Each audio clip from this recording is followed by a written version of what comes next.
Desculpa, pessoal.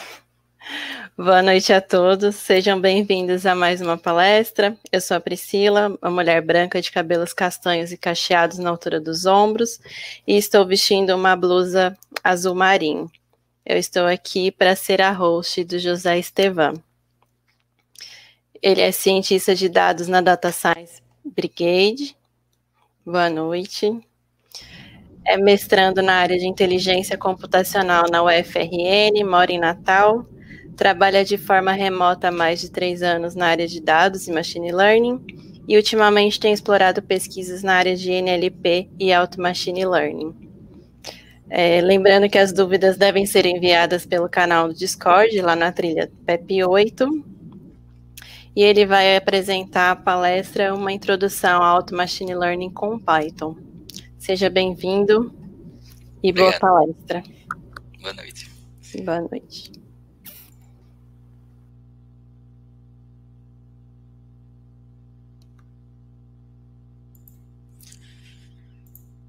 Bom, boa noite. Hoje eu vou apresentar a palestra The Black Box of the Black Boxes, uma introdução ao AutoML com Python. Esse título é meio que uma brincadeira, né? Uma jogada com o fato de alguns algoritmos de machine learning serem chamados de black boxes, a caixa preta, né? E o AutoML, em alguns casos, ele também é meio que considerado um black box, porque as pessoas não sabem muito bem o que é que está acontecendo ali dentro. Então, é uma caixa preta com caixas pretas dentro dele. E hoje a gente vai ter uma introdução, entender um pouco melhor esse mundo do machine learning automatizado, do AutoML, e trazer alguns exemplos com as bibliotecas em Python.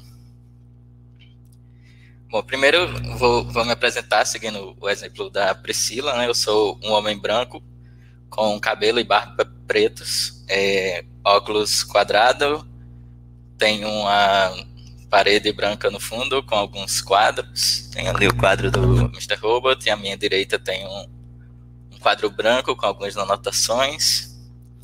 E meu nome é José Andrade. Algumas pessoas me conhecem como José, outras como Andrade, outros pelos outros nomes, podem me chamar do que vocês preferirem. Eu moro em Natal, no Rio Grande do Norte. Sou cientista de dados numa empresa chamada Data Science Brigade. A Data Science Brigade é uma consultoria em ciência de dados, né? Nós trabalhamos com empresas de diferentes setores, tentando trazer uma cultura mais data-driven para as empresas, implementar produtos de dados, trazer soluções envolvendo machine learning. Aqui está o hiperlink da empresa, se vocês quiserem saber mais, tem um blog, tem um link para o blog lá, com alguns posts interessantes, tanto sobre ciência de dados quanto negócios. Quem tiver interesse em oportunidades futuras, recomendo que siga o LinkedIn, geralmente as vagas são compartilhadas lá. E aqui estão minhas redes, o GitHub. Eu acredito que vou postar, vai ter alguns códigos nessa palestra, então eu vou postar lá depois, né, quando acabar. Tem meu LinkedIn, meu Twitter e meu Telegram, se você quiser trocar alguma ideia sobre, não só sobre a palestra, mas sobre machine learning, sobre ciência de dados ou qualquer outro tema, pode ficar à vontade. Bom, a dica de leitura, vou começar com essa dica, porque boa parte dessa palestra ela foi inspirada nesse livro aqui. Esse livro desse autor Frank Rutter, é importante mostrar que esse livro é uma visão específica desses autores sobre o AutoML. Se você for olhar por outras referências, talvez você encontre visões um pouco diferentes. Mas essa é a visão que eu vou mostrar aqui hoje. Ele mostra principalmente alguns métodos, os principais sistemas e alguns desafios. Ele é bem mais completo. Se você quiser se aprofundar, eu recomendo o Kindle. A versão Kindle dele está de graça na Amazon. Tem aqui o link. E também, se você preferir em outro formato, como PDF, no site da editora Spring, ele está disponível. Aqui está mais ou menos a estruturação de como essa palestra vai correr, né? Eu vou começar com a motivação, por que você começou a se pesquisar AutoML. vou mostrar alguns dos principais métodos de como são categorizados os tipos de AutoML de acordo com esses autores. E aqui depois eu vou mostrar alguns sistemas. Esses sistemas eu vou focar mais nos sistemas na linguagem Python. Vou mostrar um pouco de código nessa parte aqui. E no final eu vou mostrar algumas conclusões com algumas reflexões sobre AutoML e como isso impacta o trabalho futuro do cientista de dados, né? Bom, aqui tá uma tirinha com uma forma de brincadeira. O rapaz, ele tá com a tocha na mão, querendo entrar numa caverna que tem uma placa. No primeiro quadrinho não dá para ver o que é. Então o senhor sábio diz, você sabe, você não deveria descer lá. Se você descer lá, não tem mais volta. Então ele diz, eu tenho que fazer isso, eu tenho que saber o que aconteceu com os meus amigos.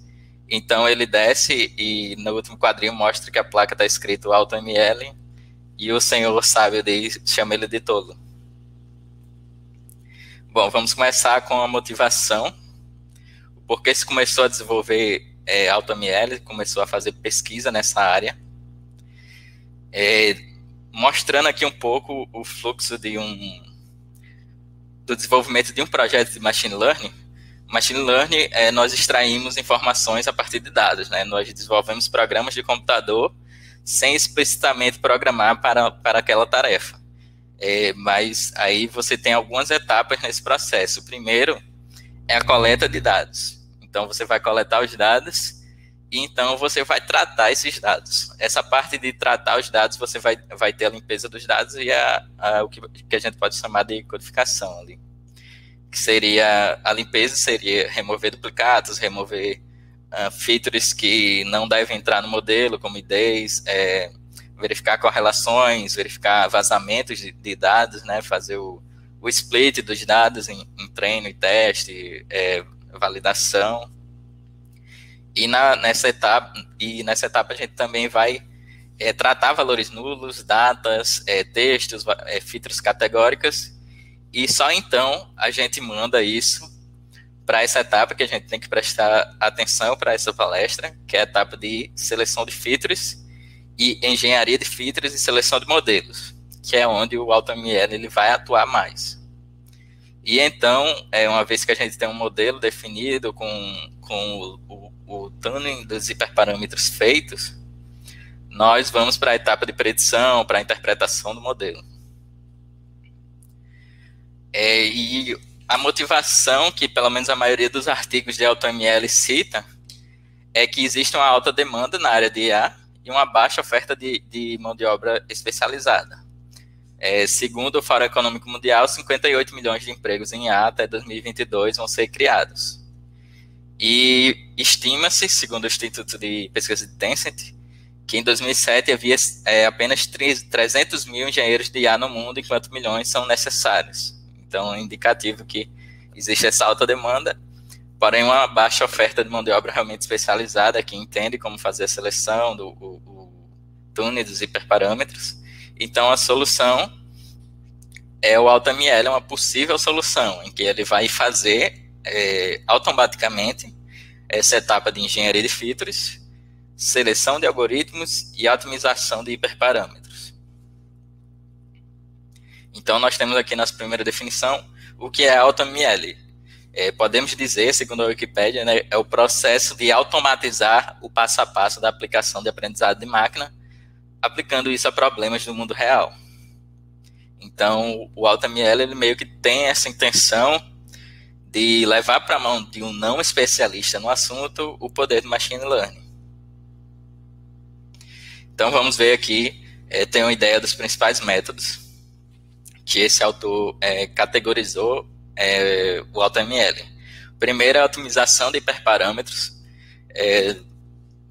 A otimização de hiperparâmetros tem vários objetivos, como reduzir o esforço humano ao aplicar Machine Learning, aumentar a performance do modelo de Machine Learning, e também tem outro que é aumentar a reprodutibilidade em estudos científicos. Então, você tem lá um estudo científico, o AutoML, você pode controlar, por exemplo, o tempo que o sistema vai executar como um todo, o tempo que cada experimento vai rodar, Então, isso permite um controle maior ali em estudos científicos, uma reprodutibilidade e torna o estudo um pouco mais justo para fazer comparações, benchmark, por exemplo.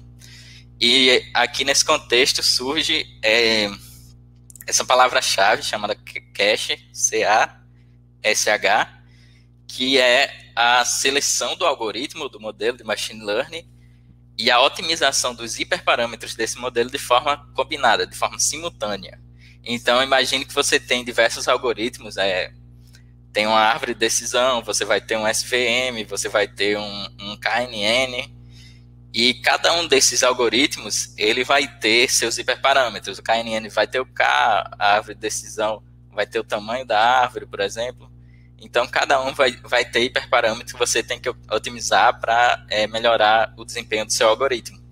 Então, esse termo traz essa ideia de, ao mesmo tempo que você seleciona quais são os modelos que você vai usar, qual é o melhor modelo, ele também seleciona quais os melhores hiperparâmetros que vai trazer o melhor desempenho para o seu algoritmo.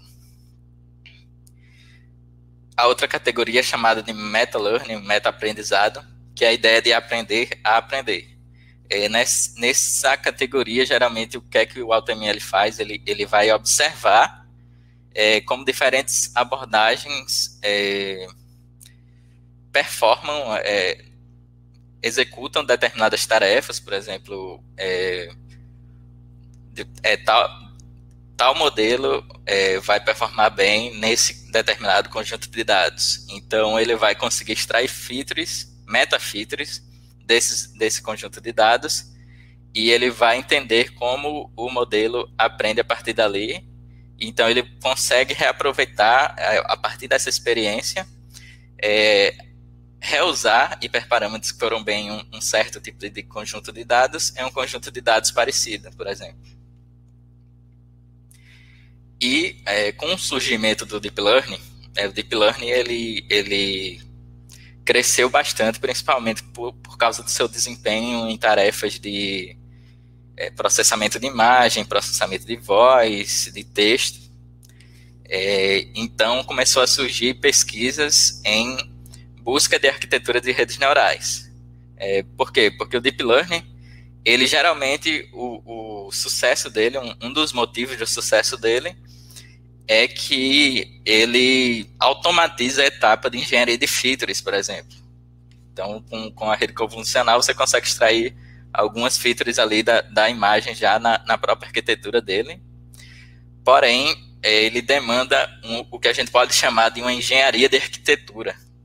Então, vai exigir que você tenha um bom conhecimento da arquitetura de rede neural, saber como funciona, entender os hiperparâmetros, que são muitos, quantas camadas tem que ter, quantas camadas convolucionais vão ter. Então, nesse contexto, surgiram essas pesquisas em busca de arquitetura neural para você encontrar a melhor arquitetura ali daquela rede. E ele traz uma interseção muito grande com os dois anteriores, com a otimização de hiperparâmetros e com o meta-aprendizado. E ele pode ser dividido em 3 etapas. Eu posso mostrar nessa imagem aqui, que é um fluxograma, em três partes, em que inicialmente nós temos o espaço de busca. Esse espaço de busca, ele vai ter as características da arquitetura que a gente vai selecionar, por exemplo, as camadas, a camada convolucional, quantas camadas serão, a taxa de aprendizado, a estratégia de busca, em que você vai definir como essa busca vai ser feita nesse espaço de busca, e aí pode ser uma busca aleatória, pode ser uma otimização bayesiana, pode ser o uso de algoritmos evolucionários e também pode ser o uso de aprendizado por reforço. Então, você pode usar machine learning para encontrar os melhores hiperparâmetros de outro modelo de machine learning. E, por último, nós temos a estratégia de estimativa da performance, que vai ser a métrica de validação. Ela vai indicar qual o melhor valor ali para o seu modelo. Então, a estratégia de busca, ele vai selecionar no espaço de busca os melhores itens que trazem a melhor performance ali. Bom, vamos começar a trazer os sistemas, né? O ECA, ele está um pouco fora do contexto, porque ele é feito em Java, não é em Python. Não vou mostrar parte do código dele, nem nada, só trouxe como exemplo, porque ele que trouxe inicialmente aquele termo cache, né, que é a otimização simultânea dos hiperparâmetros e a seleção dos modelos. O ECA, ele é essa ferramenta feita em Java de Machine Learning, que ela tem essa interface gráfica. Você consegue carregar aqui um dataset, escolher os classificadores. Então, alguém foi lá e fez o AutoECA, que pode ser usado como um dos classificadores do ECA, e ele performa essa etapa de Machine Learning, e aqui ele traz todas as métricas necessárias, né, para você trazer o melhor modelo. Quem quiser saber mais, eu estou adicionando os links aqui das páginas. E então, nesse contexto, alguém foi lá e disse, tem aquilo em Java, então vamos trazer para o Python, já que o Python tem uma biblioteca bastante conhecida, que é o sklearn, então vamos trazer isso no contexto do sklearn. Então, um dos primeiros que surgiram foi o HyperOpt e o sklearn. Ele tem essa interface muito parecida com o do sklearn, tem fit, tem os métodos fit, predict, tem scoring. Você consegue trazer o melhor modelo ali, o best model. Mas o HyperOpt e o sklearn, ele não é exatamente considerado uma ferramenta de AutoML.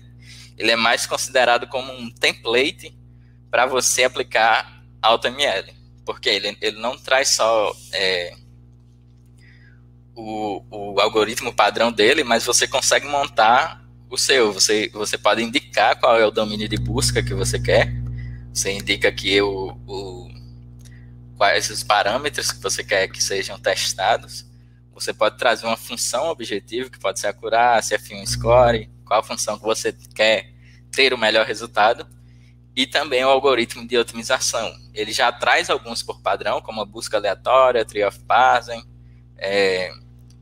processos gaussianos, mas também você pode implementar o seu e botar nesse template aqui e usar. E aí você também pode passar alguns parâmetros, como o tempo que ele vai ser executado. Os classificadores que ele já tem por padrão também são esses aqui: SVM, Linear SVM, Kvizinhos, Random Forest, Extra Trees, SGD, Naive Bayes. Mas você também pode passar um classificador seu para tentar usar nesse template. Você consegue selecionar, se você quiser testar, por exemplo, só o SVM, você passa aqui e ele só vai fazer a otimização dos hiperparâmetros do SVM, por exemplo. Um outro detalhe é que ele para facilitar, ele traz essa função NSparse Classifier, porque não é todo classificador do sklearn que lida com dados esparsos, que são aqueles dados que contêm muitos zeros, né, nos dados ali, na matriz. E aí você consegue passar esse parâmetro e ele só seleciona no conjunto de dados que aceitam dados esparsos também. Você também consegue passar quais serão os métodos de pré-processamento que você vai usar ali. Por exemplo, se for trabalhar com texto, aí você vai selecionar o TF-IDF. E aqui está só uma representação do espaço de busca dele, como os métodos de pré-processamento que ele tem, o PCA, o TF-IDF, os classificadores. Vocês podem olhar melhor depois, vou disponibilizar os slides. E o AutoScaLearn, acho que esse é o que eu conheço um pouco mais, que eu trabalhei um pouco mais com ele. Ele é dividido em 3 etapas, né, o AutoScaLearn, e é um dos mais populares. Inicialmente, você manda o dataset na entrada dele, o que é que ele faz? Ele passa pela etapa de meta-learning, de meta-aprendizado. Então, ele extrai aquelas features ali sobre o conjunto de dados.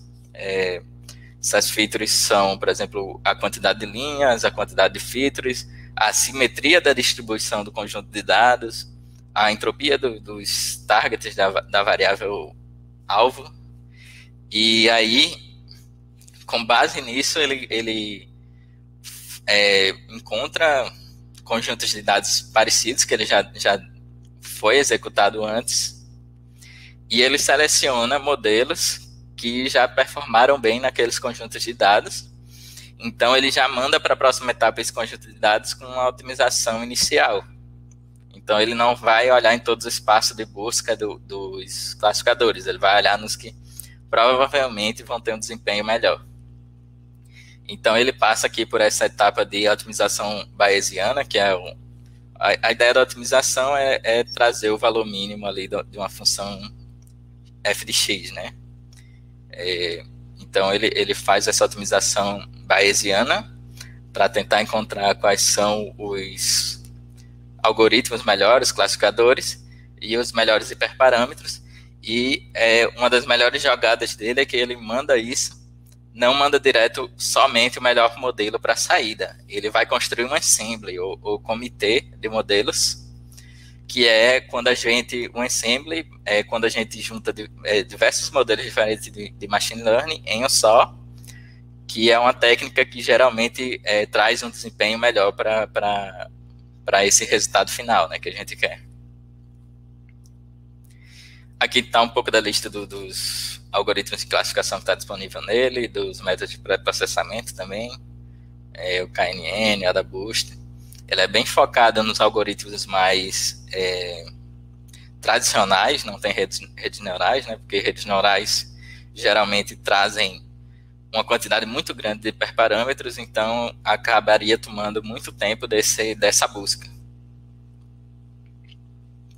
E aqui também tem um fluxograma mostrando mais ou menos como ele faz essa busca, aí, esse espaço de busca.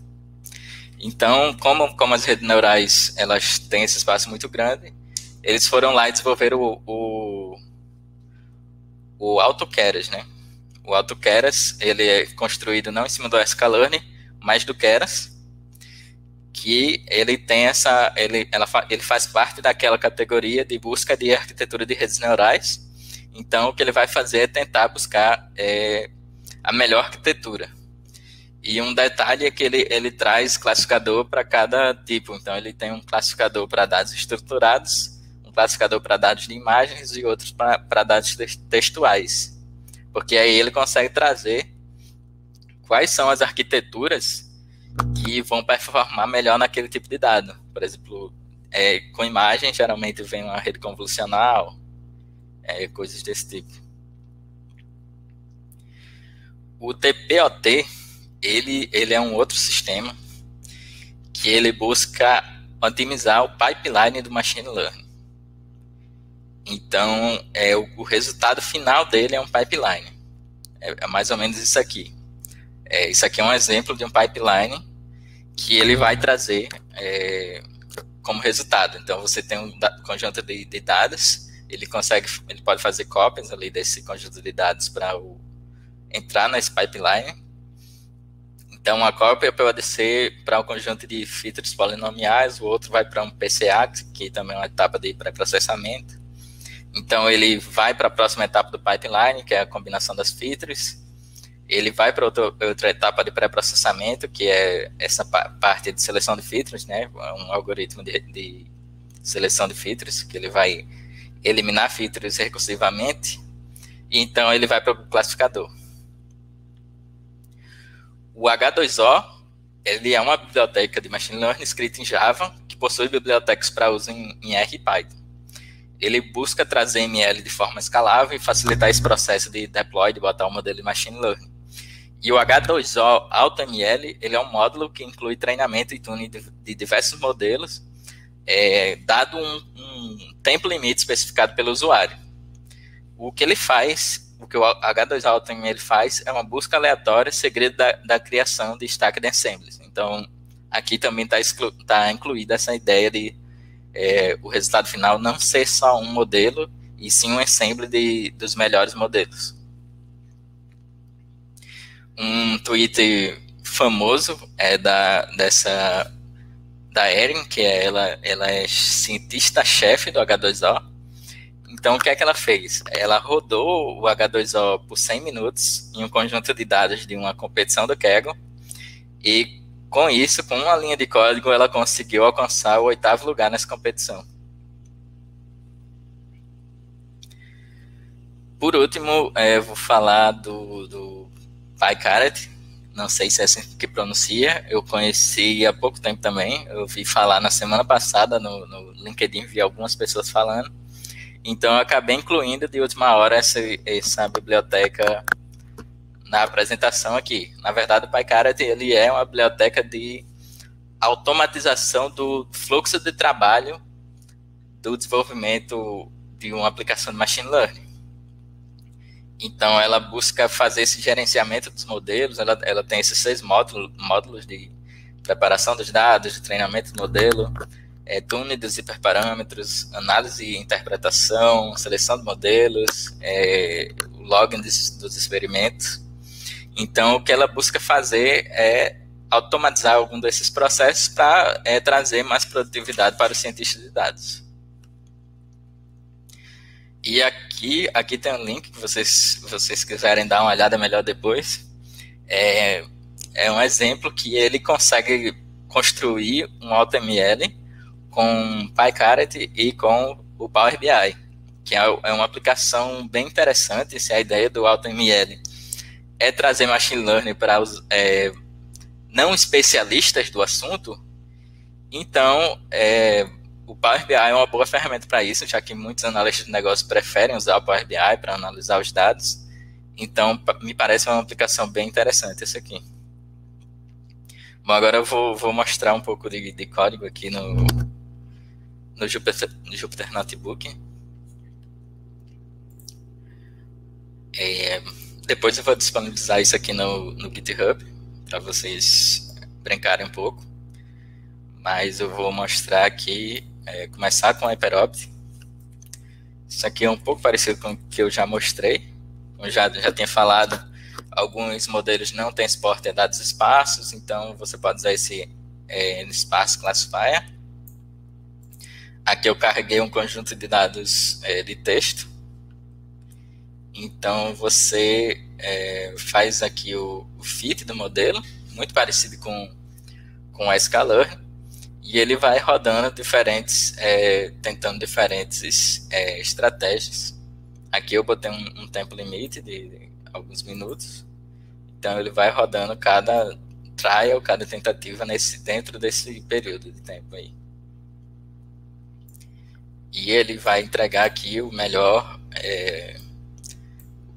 modelo, o melhor score. Foi 0.83. E o melhor modelo, aí você consegue pegar aqui, um linear CSV com esses hiperparâmetros. E também, o que ele retorna, na verdade, é um dicionário, né, com o algoritmo e com as etapas de pré-processamento. Então, você consegue construir seu pipeline a partir disso. O AutoScaLearn, ele tem, como eu já tinha falado, ele tem essa ideia de liberar usuários de machine learning da seleção de algoritmos e do tuning de hiperparâmetros. Então, ele traz essa ideia de otimização bayesiana, meta-learning e ensembles, tudo combinado. Uma observação é que essa parte aqui, essa seção do AutoScaLearn, foi inspirada na apresentação do professor Leonardo, da Python Brasil 2018, que é meu orientador do mestrado. Então, nesse caso aqui, eu usei o conjunto de dados do MNIST. Para quem não sabe, o MNIST é um conjunto de dados muito usado nesses exemplos iniciais de Machine Learning, que ele representa imagens de números escritos à mão. Então, tem números de 0 a 9 escritos à mão, e tem os targets, os rótulos desses dados, e o objetivo dessa tarefa é identificar quais são esses números, dado essa imagem. Esses dados eles estão mais ou menos nesse formato aqui. São dados bem esparsos, né? Aqui eu exibi o número 9, só para exemplificar como é essa imagem. Os dados de treinamento tem cerca de 60 mil linhas, o de teste tem 10 mil. E eu tive que fazer um reshape, porque na verdade o AutoScaLearn ele não vai conseguir pegar essa imagem mesmo ali no formato original, né, a gente vai ter que fazer uma transformação para ela ficar numa linha só. Então a gente vai acabar perdendo algumas informações, o que não é o ideal seria usar numa rede convolucional, isso aí, claro, num projeto prático, né, do mundo real, mas para esse caso aqui serve bem. Então acaba que uma imagem fica numa linha só, o que era uma imagem 28 por 28, agora é uma linha com 784 features, pontos, né? Cada um representando um pixel. Então, só continuando, a abordagem do AutoML que estamos estudando aqui, ele está tentando resolver aquele problema do cache, que ele lida com duas questões ao mesmo tempo. Qual o melhor algoritmo para o problema e como ele pode ser configurado para apresentar a melhor performance possível no meu problema.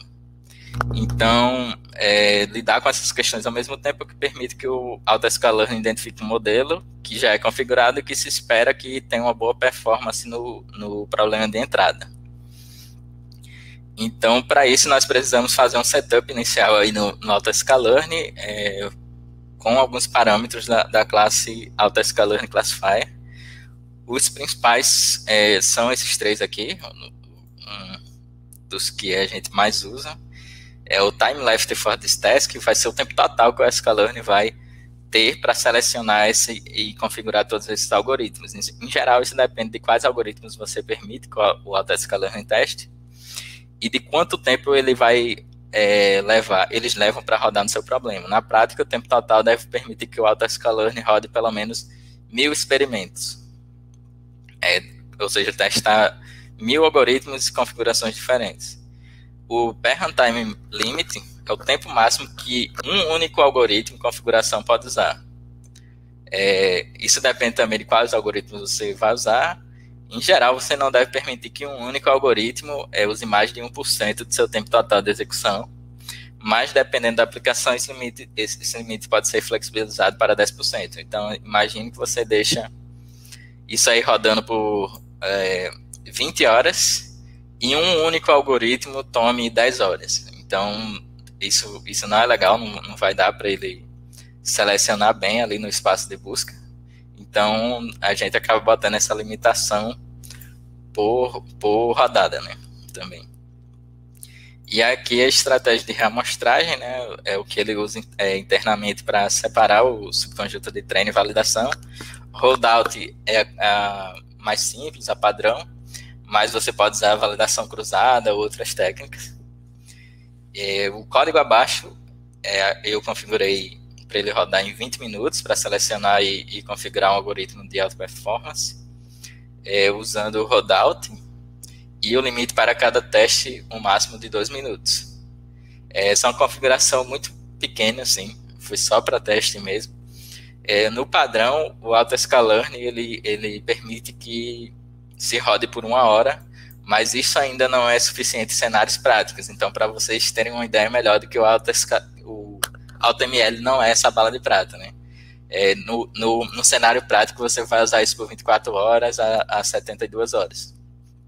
Então, assim, pode ser um problema, mas também pode não ser, né? Imagine que você está lá na sexta-feira, você deixa ele para rodar pelo final de semana inteiro, vai para a praia, vai para a pipa e aí volta segunda-feira e tá lá o modelo pronto para você.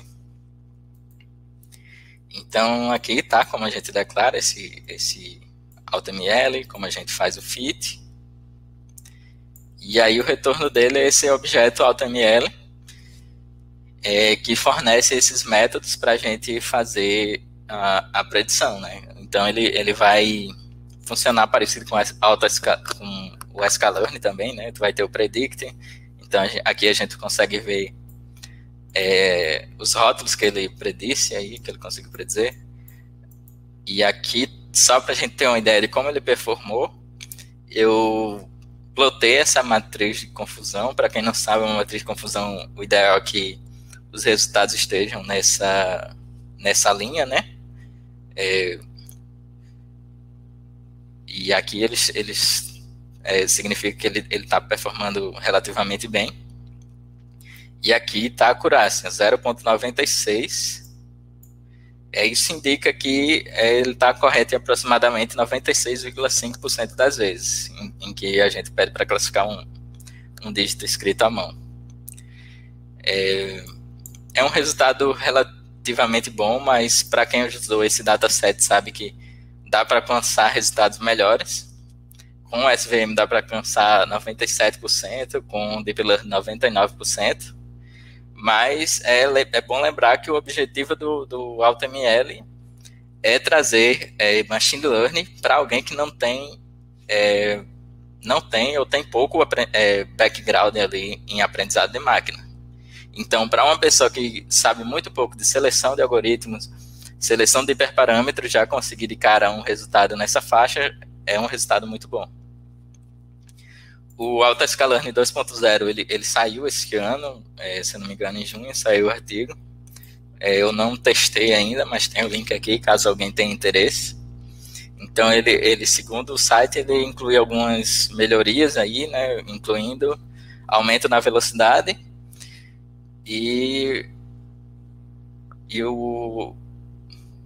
principalmente aumento na velocidade. Bom, o AutoKeras eu também mostrei aqui, caso vocês queiram brincar um pouco mais, também está com a MNIST. E aí ele rodou aqui. É recomendado que se tenha mais tentativas para conjuntos de dados mais complicados, mas como foi uma demonstração, eu botei apenas uma tentativa. Então ele vai, esse Max Trials, ele é o quantas vezes ele vai tentar montar a arquitetura da rede neural. Então nesse caso ele só tentou uma, mas se você for para um cenário prático, vai ser interessante você botar mais. Então, em cada tentativa, ele vai tentar criar a arquitetura da rede de uma maneira diferente. Então, aqui está o exemplo. Ele também a usabilidade dele é muito próxima da do Keras, né? Tem a avaliação, aí ele traz o loss, traz a acurácia. Por padrão, o AutoKeras ele usa os últimos 20% dos dados de treino para validação. Mas é possível usar esse argumento, Validation Split, onde você indica quanto você quer, ou usar o próprio conjunto de validação. Isso aqui também é muito parecido com o Keras, quem já usou sabe que tem esses mesmos argumentos aqui. Então você consegue separar por fora qual conjunto de validação que você quer e passar ele aqui. Se você também tem uma intuição de como a arquitetura do seu problema deve ser, da arquitetura da rede neural, é possível construir um modelo customizado. Então, eu passei o link aqui, mas isso é para usuários um pouco mais avançados, tem uma noção melhor do Machine Learning. Então, ele consegue fazer essas adaptações para rede neural ficar mais ou menos como ele quer e ajustar só os restos os outros pontos da arquitetura. TPOT também, ele é um classificador que ele cria, né, ele otimiza a criação do pipeline ali do Machine Learning. E aí o interessante é isso aqui, ele também faz do mesmo jeito, faz o fit, faz tudo. E o que ele faz é exportar um arquivo .py com esse pipeline. Então eu exibi aqui, copiei e botei aqui só para a gente ver mais ou menos como ele fica, né? Ele usa o train test split para dividir aí em train e teste, e aqui ele indica qual vai ser o pipeline que ele vai usar, normalize, cavezinhos.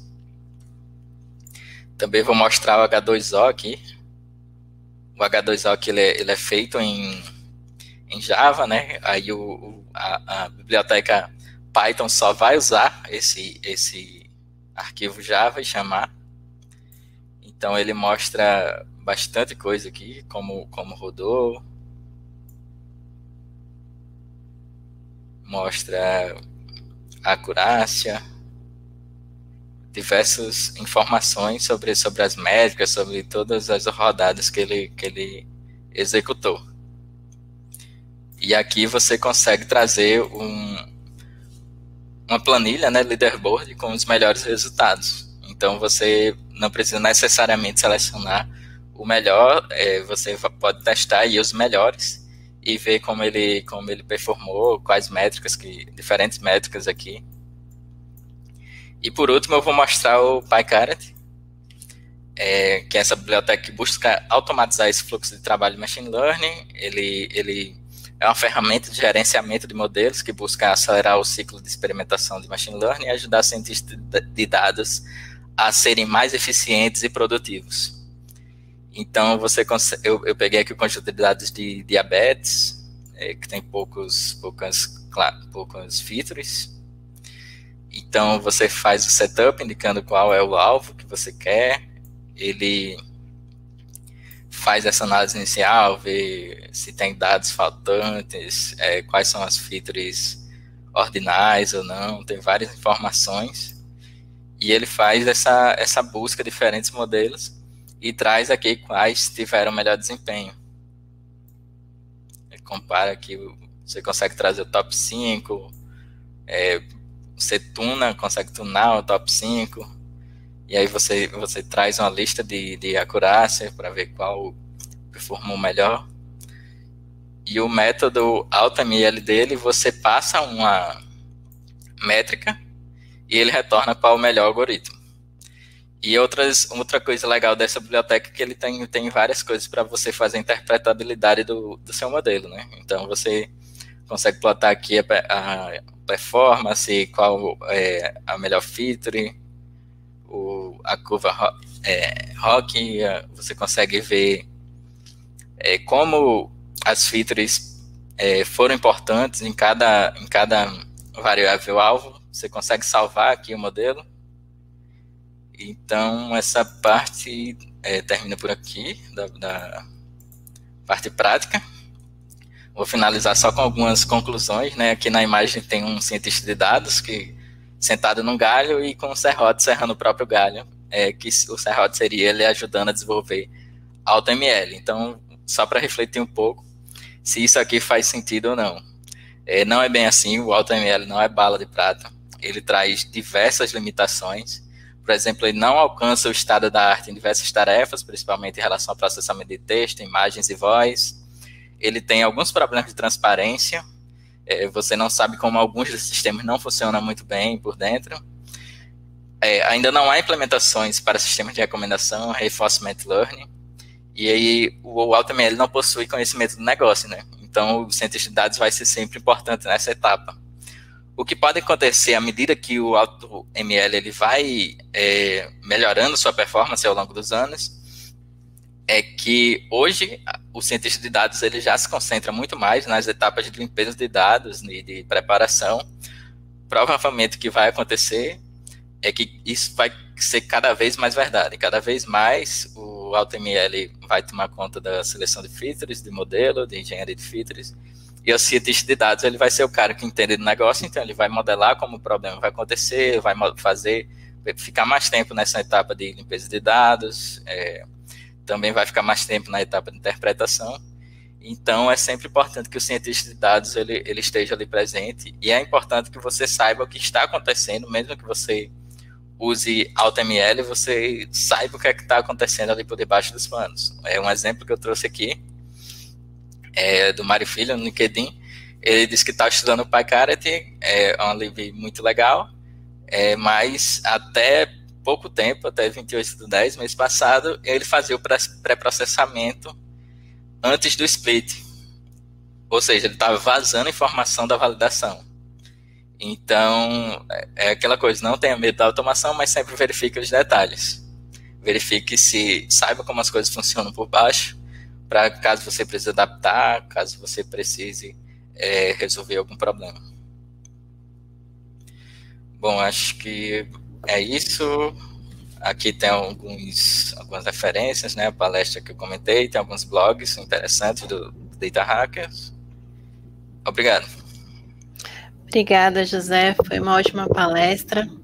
Infelizmente, a gente já está com o tempo curto, não vai dar tempo de fazer as perguntas. Tem algumas lá no canal, se você puder entrar lá para responder depois. Tá bom? Tá bom. E a gente volta em 5 minutinhos com o keynote do Álvaro Justen. Obrigada a todos e boa noite. Obrigado. Valeu.